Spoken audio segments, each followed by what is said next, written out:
మొత్తానికి మనం మళ్ళీ డైమండ్లు పోగొట్టడానికి టాపప్ అయితే చేసామన్నమాట. వీటిని స్పిన్ చేసే ముందు మన సామికి అయితే మనస్ఫూర్తిగా దండం పెట్టుకుందాం. సామే అంతా సక్కంగా జరగాల. చలో ఇక లేట్ చేయకుండా అయితే స్పిన్ స్టార్ట్ చేద్దాం. First 90 spin. సో 11 టోకెన్లు అయితే ఇచ్చాడు. Second spin.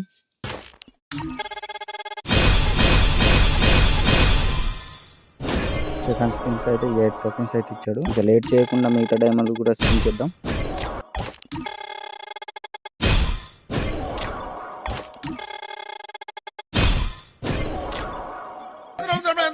మొత్తానికి మన డైమండ్లు వచ్చేసి గంగాత్మ. 3 days later.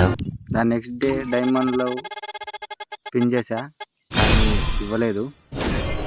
కానీ తర్వాత రోజు వాడిచ్చిన టోకెన్ తోటి స్పిన్ చేసాం మామ. 3 టోకెన్లు ఇచ్చాడు మామ. ఈ బండిల్ అయితే మనకు కావాల్సిన బండిల్ అన్నమాట. ఎలాగో మన దగ్గర ఇంకా 22 టోకెన్లు ఉన్నాయి కాబట్టి స్పిన్ చేద్దాం. బండిల్ అయితే బాగుంది మామ. కానీ ఇప్పటి వరకు నేను రింగ్ ఈవెంట్ ఇప్పుడు స్పిన్ చేయలేదు. ఇది నాకు డైమండ్లకే ఇవ్వాలి కానీ టోకెన్స్ తీసుకున్నాను దూరం తెస్తాడు అనుకోలేదు మామ. మీకెన్ని డైమండ్లకు వచ్చిందో కామెంట్ చేయండి మామ. నాకైతే 750 డైమండ్లకు అయితే ఇచ్చాడు. అది కూడా 52 టోకెన్లు ఉండంగా ఇచ్చాడు.